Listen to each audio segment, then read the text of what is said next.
आमच्या जिल्ह्यात कन्सल्टेशन केलं होतं. त्यांचं महिन्याचं 4.5 लाख रुपये वीज बिल वाचलं. नुसतं फक्त वेळा बदलून घेतल्या, बाकी काही नाही. मोटर बदलली नाही, काही नाही. कर्मचाऱ्यांची मीटिंग घेऊन त्यांना सांगितलं या वेळेला मोटर चालू करायची, या वेळेला बंद करायची, आणि ही वेळ आहे, ह्या वेळेमध्ये तुम्ही पंप हाऊस मधला पंखा सुद्धा लावायचा नाही, बाहेर जाऊन बसायचं.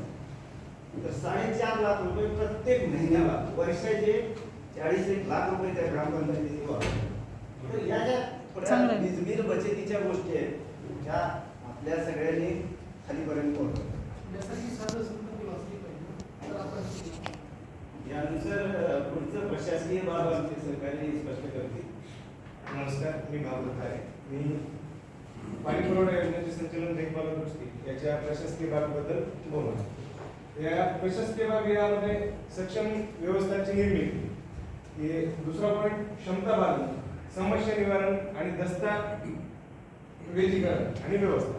तर यामध्ये प्रथम सक्षम व्यवस्थेची निर्मिती. तर आता पाणी पुरवठा योजना जेव्हा चालू होती कोणती, त्यावेळेस आपण काय करतो की एक कमिटी तयार करतो त्यावर, किंवा पाण्याची व्यवस्था बरोबर होते का, पाणी आपलं व्यवस्थित येतं का, लोकांच्या समस्या त्या कोणी ऐकायच्या. कारण सरपंच कधी जागा असतात नसतात, मग त्याच्यासाठी एक कमिटी, ती कमिटी आपल्याला तयार करायची. त्याची सक्षम कमिटी असली पाहिजे तिथे, किंवा लोकांना कळलं पाहिजे पाण्याचं महत्व. असे लोकच त्यामध्ये, आणि त्यातले थोडे तांत्रिक आणि तिथं काम करणारा पण एखादा व्यक्ती त्यामध्ये ठेवावा. त्यानंतर दुसरं क्षमता बांधणी. क्षमता बांधणी कशासाठी, तर पाणी आपण व्यवस्थितरित्या पुरवतोय का गावाला,